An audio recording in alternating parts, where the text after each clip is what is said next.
بسم اللہ الرحمن الرحیم۔ السلام علیکم۔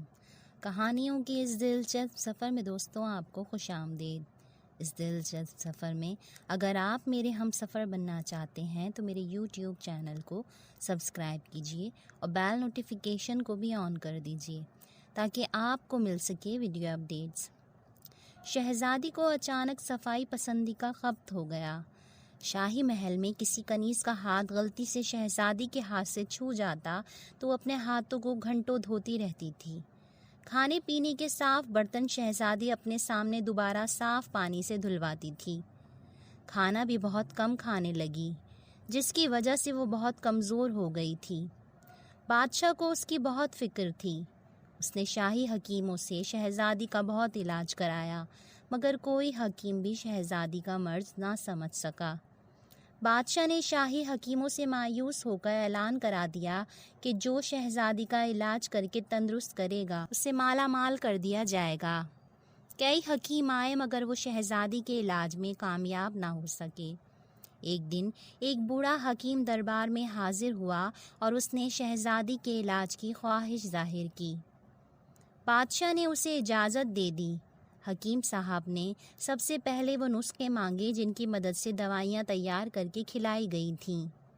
وہ نسخے دیکھنے کے بعد حکیم صاحب نے شہزادی کے شاہی محل میں معمولات کے بارے میں تفصیل سے پوچھا اور انہیں کاغذ پر درج کر لیا۔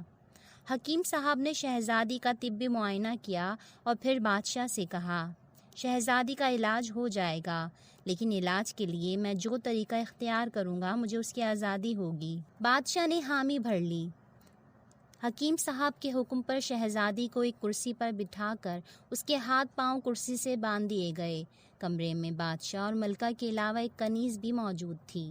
وہ حیرت سے حکیم صاحب کو دیکھ رہے تھے کہ یہ شہزادی کا علاج کرنے کا یہ کون سا طریقہ ہے۔ وہ دوسرے حکیموں سے مایوس نہ ہوئے ہوتے تو اس حکیم کو رخصت کر دیتے۔ حکیم صاحب نے دہی منگوا کر اس میں بیسن ملا کر آمیزہ بنایا اور شہزادی کے چہرے پر لگانے کا حکم دیا۔ میں جب تک اس آمیزے کو چہرے سے اتارنے کا نہ کہوں مت اتارنا، حکیم صاحب نے حکم دیا۔ یہ آمیزہ جیسے ہی شہزادی کے چہرے پر لگایا گیا، شہزادی نے بے اختیار چیخنا چلانا شروع کر دیا۔ اس کے بعد حکیم نے ایک گلاس پانی منگوایا اور اس میں سے 2 گھونٹ بادشاہ سلامت کو پینے کو دیا۔ اس کے بعد قریب کھڑی کنیز کو اس میں سے 2 گھونٹ پینے کو کہا۔ پھر حکیم صاحب نے بچا ہوا مشروب شہزادی کو پلانا چاہا۔ شہزادی نے وہ پانی پینے سے انکار کر دیا۔ حکیم صاحب شہزادی کو زبردستی وہ پانی پلانے لگے۔ شہزادی نے انکار کیا، سر ہلاتی رہی۔ لاکھ کوشش کی کہ وہ پانی نہ پیے لیکن تھوڑا سا پانی اسے پینا ہی پڑا۔ پانی پیتے ہی شہزادی نے شور کرنا شروع کر دیا، میں اب مر جاؤں گی، میں اب مر جاؤں گی۔ یہ کہتے ہوئے شہزادی بے ہوش ہو گئی۔ شہزادی کی رسیاں کھول کر اسے کمرے میں پہنچا دیا جائے۔ حکیم صاحب نے کہا، جب تک شہزادی خود بیدار نہ ہو کوئی اسے نہ جگائے۔ شہزادی جب نیند سے بیدار ہوئی تو وہ خود کو تندرست محسوس کر کے حیران رہ گئی۔ اب حکیم صاحب روزانہ شہزادی کو مختلف دوائیں کھلاتے تاکہ اس کی طاقت بحال ہو جائے۔ 2 ہفتے گزر گئے، شہزادی بالکل ٹھیک ہو گئی۔ بادشاہ اور ملکہ حیران تھے۔ بادشاہ کے پوچھنے پر حکیم صاحب نے بتایا، شہزادی صاحبہ کو کوئی جسمانی بیماری نہیں تھی۔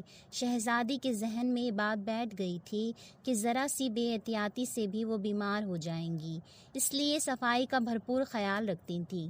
حد یہ ہے کہ کسی سہیلی یا کنیز کا ہاتھ لگنے پر شہزادی صاحبہ خوف زدہ ہو جاتی اور گھنٹوں اپنے ہاتھ دھوتی کہ ان کے ہاتھ پر جو گندگی لگ گئی ہے اسے صاف کرنا ہے ورنہ یہ چیز انہیں مار بھی سکتی ہے۔ نفاست پسندی کے سبب یہ ذہنی الجھن کا شکار ہو گئی تھی۔ میں نے شہزادی صاحبہ کو زبانی طور پر سمجھایا کہ صفائی اچھی بات ہے لیکن حد سے زیادہ نفاست پسندی نقصان دہ ہے، اور یہ بات میں شہزادی صاحبہ کو سمجھانے میں کافی حد تک کامیاب رہا ہوں۔ میں نے شہزادی صاحبہ کو ایسی دوا بھی دی ہے جس سے انہیں تیز بھوک لگے اور وہ کھانا کھانے پر مجبور ہو جائیں۔